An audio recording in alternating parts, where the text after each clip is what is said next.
অনিচ্ছুক কৃষক যাদের জমি জোর করে কেড়ে নেওয়া হয়েছিল তাদের জমি ফেরত দিতে হবে, আর বাকি জমিতে হবে ন্যানো কারখানা।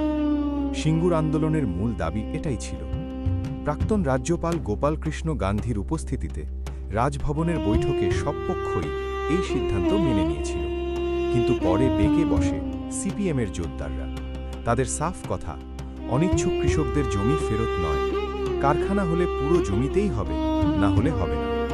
সমাধান নয়, ন্যানো কারখানা নিয়ে নোংরা রাজনীতিই ছিল সিপিএম জোরদারদের আসল উদ্দেশ্য। পরবর্তীকালে সুপ্রিম কোর্টও স্পষ্ট বলে দেয়, জোর করে জমি দখল বেআইনি। মমতা বন্দ্যোপাধ্যায় মুখ্যমন্ত্রী হয়েই অনিচ্ছুক কৃষকদের জমি ফেরত দেন। শুধু তাই নয়, ইচ্ছুক কৃষকদের জমিতে শিল্প গড়তে নতুন 500 কোটি টাকার বিনিয়োগের ব্যবস্থাও করেন।